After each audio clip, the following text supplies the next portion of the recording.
tengan con el exterior tiene que ser prioridad para la relación bilateral en este momento, por lo que ha significado la violencia regional, lo que representa en el estado de Guerrero. Entonces, son los temas duros, complicados, de seguridad nacional, que yo metería en la agenda pragmática y un poco cuestionando aquí, preguntando el papel del Senado en todo esto.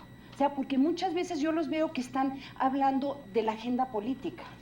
Y está bien, o sea, yo creo que sí hay que cuestionar, pero hay parte de esa agenda pragmática, que solamente el Senado, de su papel como de supervisar, de cuestionar y de darle seguimiento a la política exterior, debería de estar. ¿Cuál es? Yo no sé cómo no han hecho o han llamado a salud para decir, ¿estamos preparados para lo que viene del ébola? Ya lo tenemos a un lado.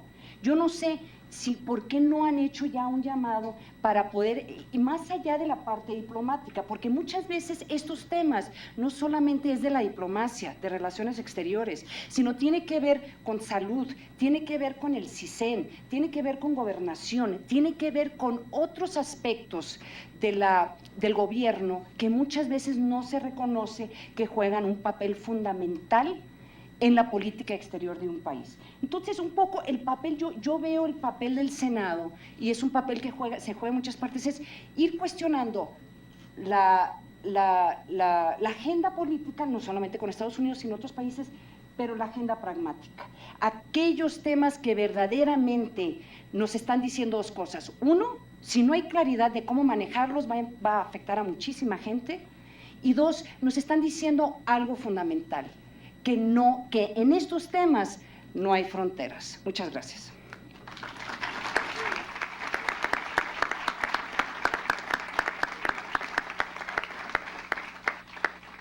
Bueno, vemos que no importa si escribe en un periódico o en otro, lo importante es que Ana María y Ana Paula son muy activas en los temas de comunicación, están con estos temas siempre en diversos medios de comunicación, comunicando todo lo que es este apasionante tema. Gracias a todos ustedes también por los consejos. Ana María nos habla de la agenda pragmática, nos dice que en muchos de estos temas veamos hacia adentro, reconocer nuestras fallas, y a veces estamos pues cuestionando si nos ha beneficiado o nos ha perjudicado el Tratado de Libre Comercio, si el orden mundial y este nuevo mundo abierto es injusto.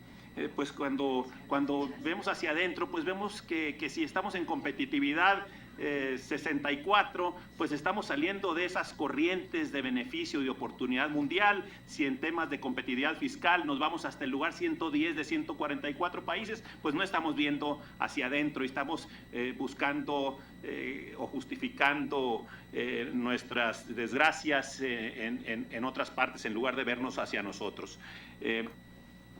Como alguien que ha estado en el servicio diplomático, siendo economista, pues pensamos que también tiene una visión al respecto, y en ese sentido tenemos al maestro Gabriel Guerra Castellanos, presidente y director general de Guerra Castellanos y Asociados.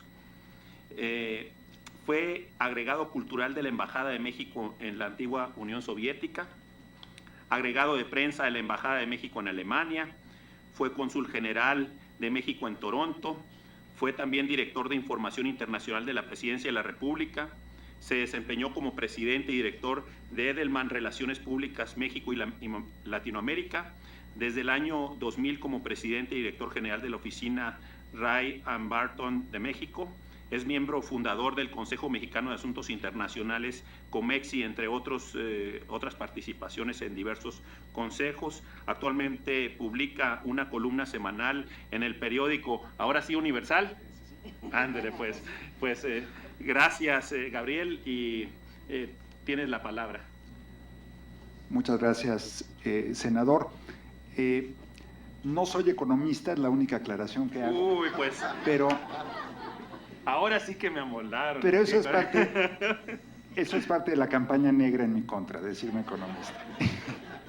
No, muchas gracias por la invitación, senador Hermosillo.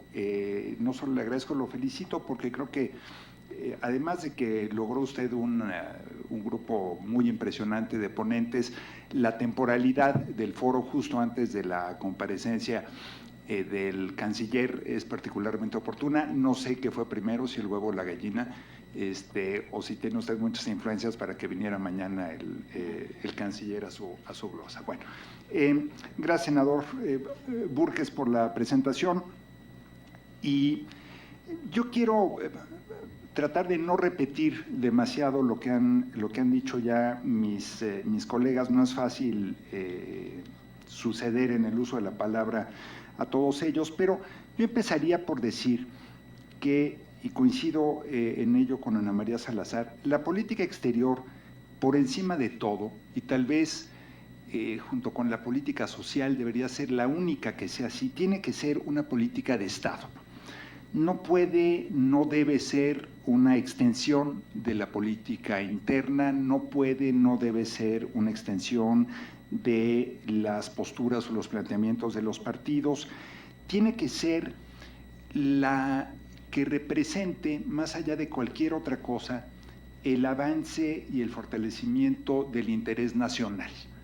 Las grandes potencias del mundo a lo largo de la historia han tenido en común que sus élites políticas, empresariales, académicas, siempre coinciden en lo fundamental, en los grandes temas: la estabilidad financiera, el régimen democrático, pero sobre todo en su postura ante el resto del mundo. La política exterior finalmente no es el capricho, la ocurrencia del presidente, o no debe ser el capricho o la ocurrencia del gobierno en turno, del canciller en turno. Tiene que ser una visión de país y de cómo quiere presentarse, cómo quiere promoverse, cómo quiere actuar el país hacia afuera. Mencionó algo Mariana Gómez del Campo que me parece muy relevante y que se recuerda poco. Esta es la primera vez que yo recuerdo que un secretario de Estado de los 3 o 4 principales repite en el cargo, y no solo repite en el cargo, en el gabinete, perdón, sino que lo hace con gobiernos de 2 sellos partidistas distintos. Que el secretario de Hacienda del gobierno de Felipe Calderón sea hoy el canciller del gobierno de Enrique Peña, habla precisamente de esto, de la importancia de que las grandes políticas nacionales sean transeccionales. Pinta, y habla bien, por supuesto, el canciller, habla mejor de los 2 presidentes que lo escogieron para que colaborara con ellos. La política exterior creo que debe ser 3 cosas. Tiene que ser, ante todo, protección de los intereses nacionales, protección de los mexicanos en el exterior. Un país como México, que tiene, dependiendo de cómo lo contemos, entre 13 y 30 millones de mexicanos viviendo fuera, dependiendo de qué criterio apliquemos para contar, no puede olvidar que esa es su gran y principal prioridad: defender a los mexicanos en el exterior.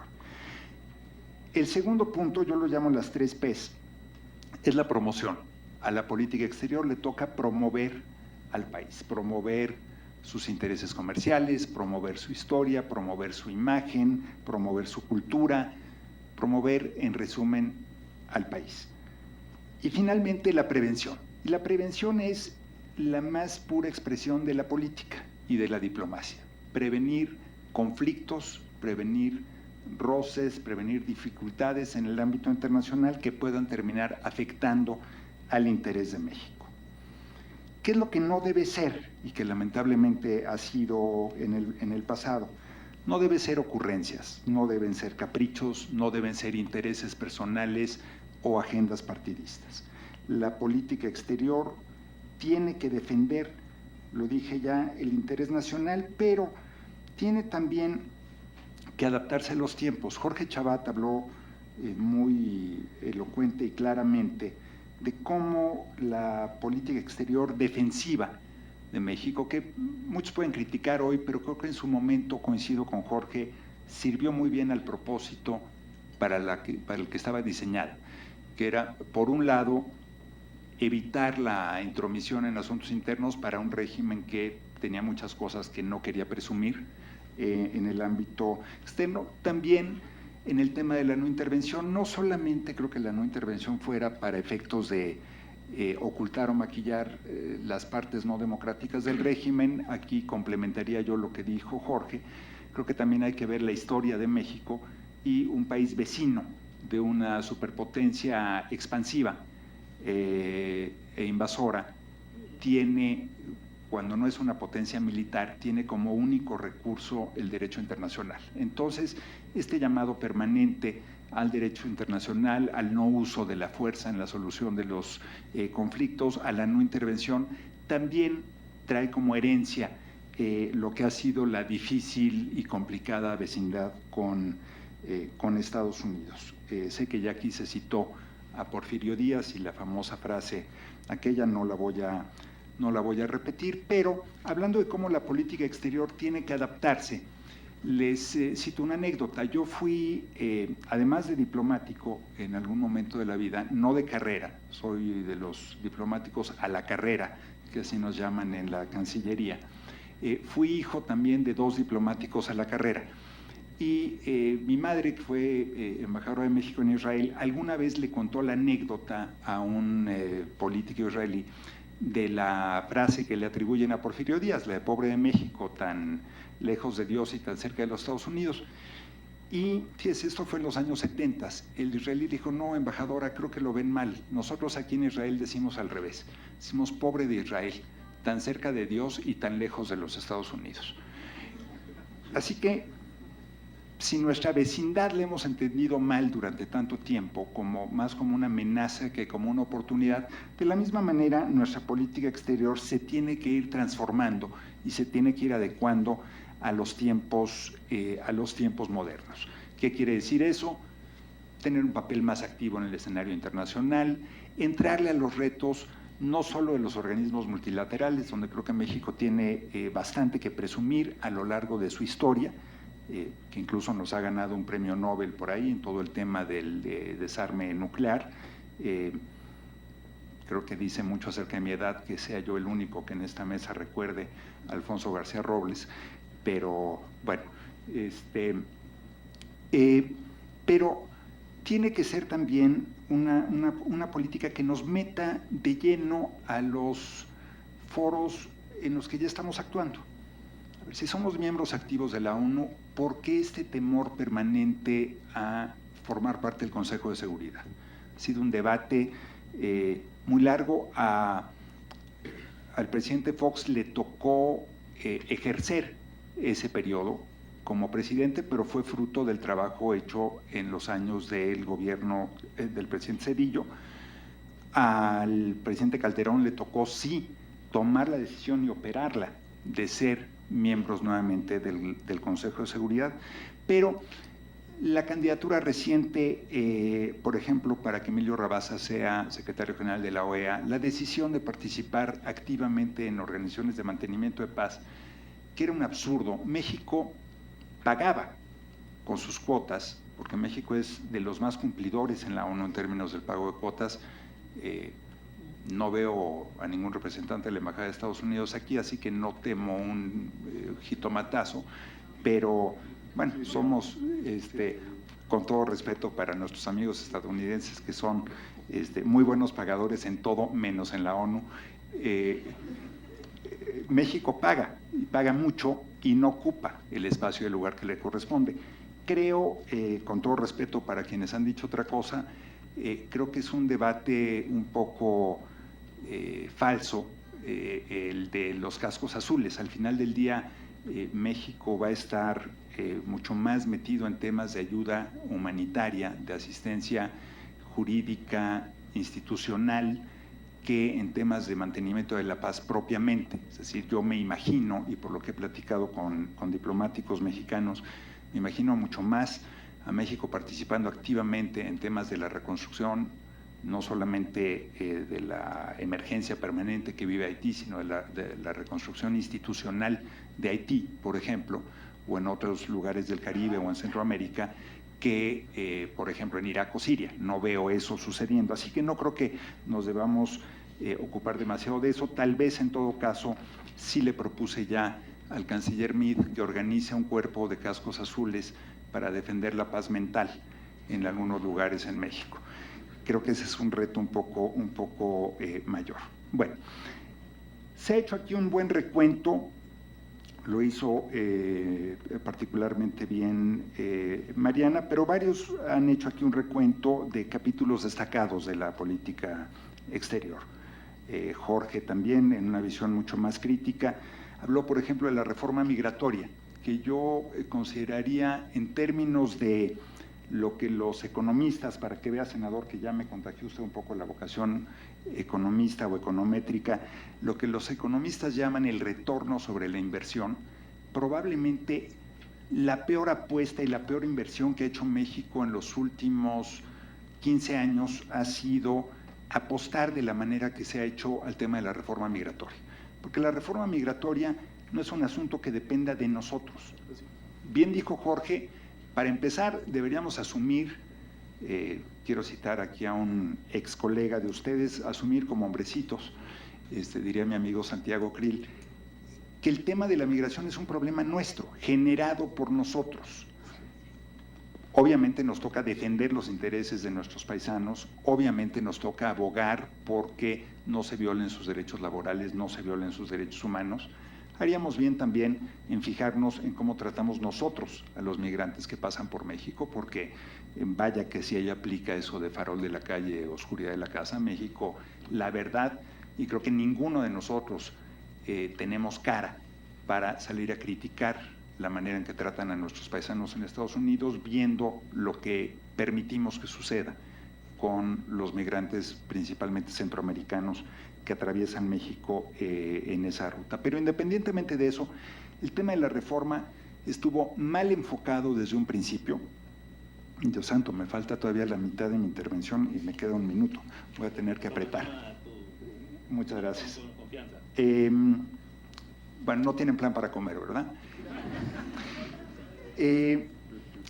Creo que estuvo mal enfocado desde un principio y nos generó un enorme desgaste en la relación con Estados Unidos. Hay otros capítulos, Cuba, en donde yo siento que cometimos un error estratégico, no porque esté mal defender los derechos humanos o la democracia, sino porque Cuba finalmente es un vecino de México y creo que a todo país le conviene tener una relación fluida con sus vecinos, además de que históricamente México se benefició de su papel como puente hacia Cuba. Al final del día éramos mucho más relevantes para Washington siendo interlocutores de Cuba que siendo enemigos de Cuba. Y si Jorge Castañeda dijo que teníamos que escoger entre melón o sandía, gracias Ana Paula por recordarnos esa cita, pues yo diría que la política exterior no es un puesto de jugos o de frutas. La política exterior es finalmente ver cómo hacemos para ser más influyentes y más eficaces. No quiero dejar de mencionar, ya hablaron de otros casos críticos como Venezuela, China o Francia, pero no quiero dejar de mencionar una parte que sí es botón de orgullo, que es toda la tradición hoy perdida o en el olvido de asilo que ofreció México durante tanto tiempo y dos capítulos particularmente honrosos que además chocaron con esta tradición de la no intervención y chocaron creo que de manera muy afortunada y qué bueno, que fueron las decisiones que tomaron los gobiernos mexicanos después del golpe de Estado en Chile y en Argentina en los años 70, en donde no solo ayudamos, y por supuesto en la Guerra Civil Española, pero eso digamos es una parte que ya era histórica, no solamente ayudamos a salvar a miles y miles y miles de personas, sino que también consolidamos a México como lo que era en ese momento un punto aspiracional de destino para los refugiados en el mundo. Bueno, la política exterior, voy a cerrar con esto, tiene que promover principios, sí, por supuesto, nos tiene también que obligar a nosotros, si somos los grandes defensores y promotores de la democracia, de los derechos humanos, de la migración, del Estado de Derecho, pues empecemos por aplicarlo aquí. En ese sentido, qué bueno que la política exterior nos force. Pero pensemos sobre todo en qué queremos hacer. ¿Queremos ser un actor más relevante, más influyente en nuestra región y en el mundo? ¿Queremos ser la potencia media que nos corresponde ser? que tenemos todo por el tamaño de nuestra economía, de nuestra población, por nuestra ubicación geográfica, por nuestro prestigio, con todo lo abollado, dañado que puede estar. Yo creo que a México sí le corresponde ser una potencia media o intermedia, como le llaman en inglés. Pero para lograr eso tenemos que actuar todos con el mismo enfoque. Y todos con el mismo enfoque tiene que querer decir, olvidémonos de la simpatía o la antipatía partidista o personal y concentrémonos en este tema. Hay tantos otros para discutir y para pelearnos que yo sí le haría un llamado, por supuesto, muy respetuoso a los legisladores. Ustedes son electos, yo no. A mí nada más me eligió el Universal para que publicara en sus planas, y la Facultad de Economía para que no estudiara yo ahí. Pero hay 1000 otros temas en los que podemos debatir, estar en desacuerdo, pelearnos, y es muy válido y qué bueno que sea así. Creo que la política exterior no es uno de ellos. Finalmente, y creo que esta es una de las lecciones de la alternancia, y yo soy de los que piensan que la alternancia política en México no solamente se dio a partir del 2000, los giros entre un sexenio y en otro han sido a veces más marcados entre presidentes priistas en el pasado que cuando vino el cambio entre partidos, pero si algo demuestra la alternancia es que el karma existe.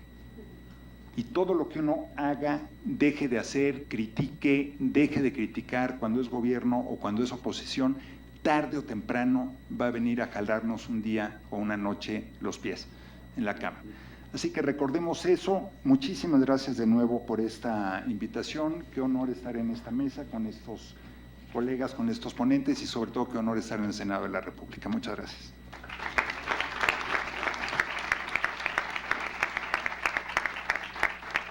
Gracias, Gabriel. Está con nosotros también la senadora Laura Rojas, presidenta de la Comisión de Relaciones Exteriores ante Organismos Internacionales. Gracias por estar aquí con nosotros. Y vamos a tener la oportunidad rápidamente de contestar 2 preguntas del público. Una la hará Ana Paula Ordorica y otra Zoé Robledo. Sí, sí. A ver, esta pregunta la hace Andrés Gutiérrez Castellá, de la Universidad del Valle de México San Rafael, y se cree que la doctrina de la no intervención debería ser reemplazada a una de intervención para ser más activos y claros en nuestra postura. Bueno, me parece que de alguna manera todos han hablado un poco de lo que tiene que ver este cambio en la doctrina Estrada de no intervengo en los asuntos de los demás países para que los demás países no intervengan en los nuestros, que estuvo vigente a lo largo del régimen priista, antes de la alternancia, y después cuando llega Vicente Fox a la presidencia, justamente es Jorge Castañeda el que dice, bueno, pues ya somos un país democrático, podemos dejar esta doctrina Estrada atrás. Creo que no ha habido una definición clara de lo que significa intervenir o no intervenir. Me parece que ya no debe sostenerse esta postura de no intervención, pero tampoco significa ello intervenir en todos los asuntos que ocurren a nivel internacional, como si fuésemos lo que a veces se le pide a Estados Unidos o lo que casi siempre se le pide, que sea la policía del mundo. No tenemos ni el tamaño y no creo que nos convenga. Creo que debemos de intervenir, pero con una estrategia en mente cada vez, o tomar esta decisión, pues a veces vale la pena. El tema de Crimea, por ejemplo, esta anexión que hizo Rusia de la península de Crimea, pues me parece que es un tema mucho más en el ámbito estadounidense. México evidentemente no tiene por qué avalar la anexión de un territorio, pero sí es un problema pues interno de cómo se configuraron las fronteras en lo que quedó de la antigua República Soviética. Y entonces México, pues en ese sentido, sacó un boletín, y me parece que a veces un boletín es suficiente para fijar una postura. En otras ocasiones, por ejemplo, y mencionaba a la senadora Mariana Gómez del Campo las violaciones a derechos humanos en Venezuela, pues creo que si México ha pugnado mucho por tener un organismo internacional de derechos humanos como el que ya existe en el marco de la ONU, y un país tan cercano como Venezuela justamente está llevando a cabo este tipo de violaciones, pues habría que tener una postura mucho más enérgica que un boletín. Entonces, en ese sentido, creo que dejar la doctrina Estrada atrás me parece pertinente, pero esto no significa intervenir en todo lo que ocurre en el mundo, sino intervenir con una estrategia. Muchas gracias. Me hicieron dos preguntas aquí muy particulares y seré muy breve para intentar contestar las dos, no sin antes apoyar lo dicho al final de su intervención por Gabriel Guerra, de que lo que uno critica como oposición, pues es lo que se enfrentará cuando se es gobierno. Ojalá que sea un pronóstico o una aspiración tuya respecto al partido que yo represento, y si es así, pues bienvenido.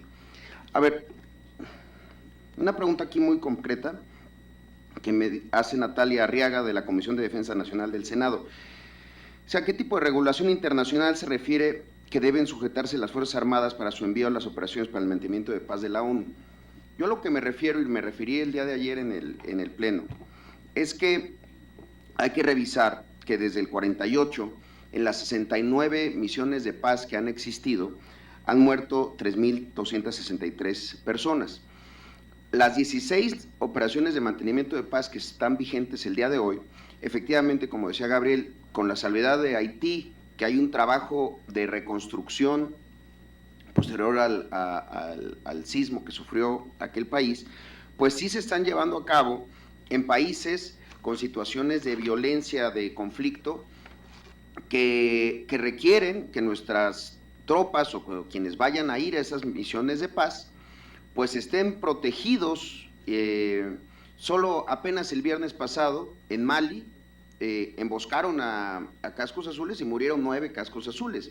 Entonces, ¿en qué, para un ejército mexicano que está poco acostumbrado a este tipo de escenarios, o que quizá no tiene esa capacitación, no lo sé, pues habría que revisar en qué condiciones se les envía? Si son para temas de reconstrucción, sin duda han demostrado con suficiencia su capacidad. Si es para temas de mantenimiento de la paz, muchos rincones del país son el mejor ejemplo de que nuestras instituciones no han logrado mantener la paz. Y en segundo lugar, porque tiene que ver mucho con este tema que hace César Manzano de la Facultad de Ciencias Políticas y Sociales de la UNAM. Dice: durante años el principio de no intervención ha servido a México como un escudo para protegerse de críticas externas en signo de reciprocidad, ya lo comentaban aquí. Según usted, si México se posiciona en asuntos de otros países, ¿estaría de acuerdo en que otros países tomen posturas sobre asuntos internos de México? Sin duda es un tema muy interesante. Solo diría una cosa: ayer la portavoz del Departamento de Estado, Jen Psaki, se pronunció respecto a Ayotzinapa. Yo creo que la diplomacia debe de servir efectivamente, como dice Ana María Salazar, para que los nacionales vivan mejor, para que los ciudadanos tengan un horizonte de prosperidad. Si para eso debe de haber una opinión de México hacia el mundo, reconociendo que entonces seremos objeto de señalamientos cuando hay violaciones de derechos humanos en nuestro país, yo creo que sí. El artículo 33 es muy específico respecto a las opiniones de los extranjeros, pero los extranjeros lo entiendo como quienes están habitando en nuestro país. Pero yo sí creo que debemos de ser mucho más críticos, mucho más valientes, sin ser osados y acerosos, como dice Jorge Chabat, pero sí son mucho más críticos y más abiertos a la crítica que pueden realizar otros países de situaciones que están ocurriendo en nuestro país y que afectan a nacionales, no extranjeros. Yo en ese sentido creo que tengo una opinión un poco más abierta y menos cercana a lo que podría ser de algunos compañeros de mi partido respecto a que jamás debe de haber un pronunciamiento en asuntos internos de otros países. Si esto es con el objeto de que se resuelvan temas que tienen que ver con mexicanos, no veo por qué no. Gracias.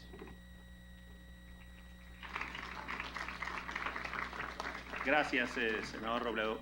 Por último, Ana María, respondiendo dos preguntas. Y les agradezco las preguntas porque son muy interesantes. Empecemos con la pregunta de Manuel Rodríguez de ITAC, que me pregunta: la crisis humanitaria está en la frontera.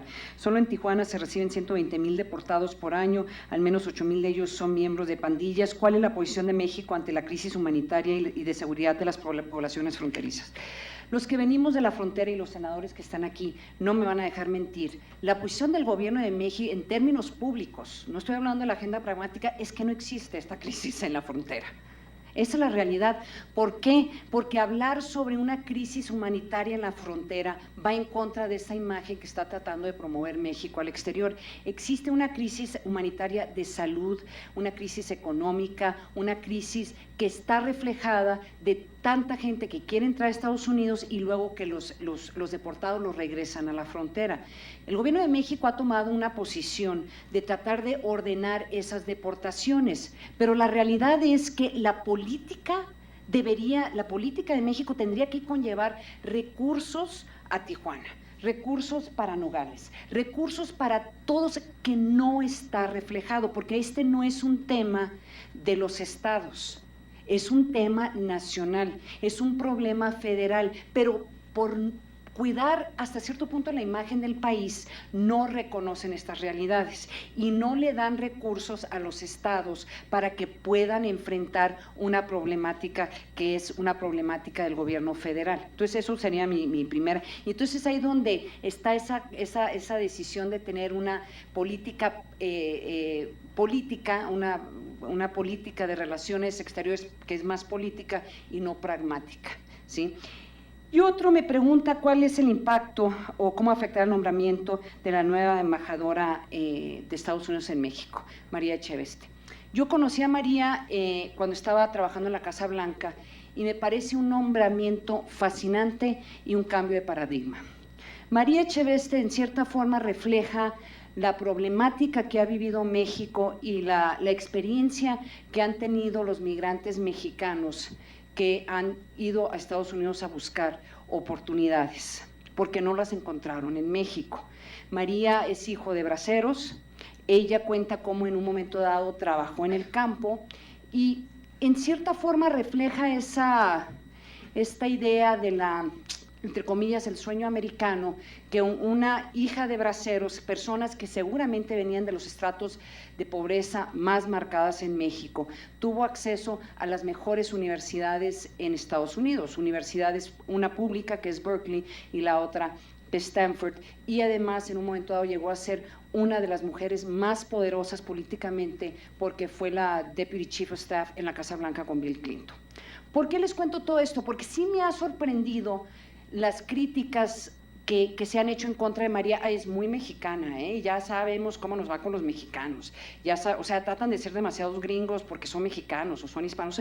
A mí de veras hasta cierto punto me ofendió esos comentarios, porque la realidad es que yo siento que mucha de esta incomodidad que podría expresarse ante el posible nombramiento de María Echeveste como embajadora de Estados Unidos en México tiene que ver con otro factor. Tiene que ver que la experiencia de vida de María Echeveste representa y es mucho más cercana a los 12 millones de mexicanos indocumentados que viven en Estados Unidos. Ella probablemente los entiende mucho mejor que las personas que supuestamente dicen representarlos desde México. Entonces es una ironía que tiene que venir un embajador estadounidense que es descendiente de mexicanos, que viene a los estratos más pobres de México, su familia, regresa a México como embajadora y seguramente parte de lo que ella representa es cómo empoderar a ese voto hispano en Estados Unidos. También hay que verlo en el contexto de las elecciones que vienen en Estados Unidos en el 2016 y el potencial papel que podría jugar de nuevo ella ante la posibilidad de que Hillary Clinton fuera presidente de los Estados Unidos. También hay que ponerlo en ese contexto. Pero sí creo que a mí me parece un cambio de paradigma muy interesante, porque aquí tenemos en vivo representando en México lo que posiblemente le pasan a muchos mexicanos cuando se van a Estados Unidos, porque México no les da esas oportunidades. Ese sería mi comentario sobre María Echeveste. Gracias.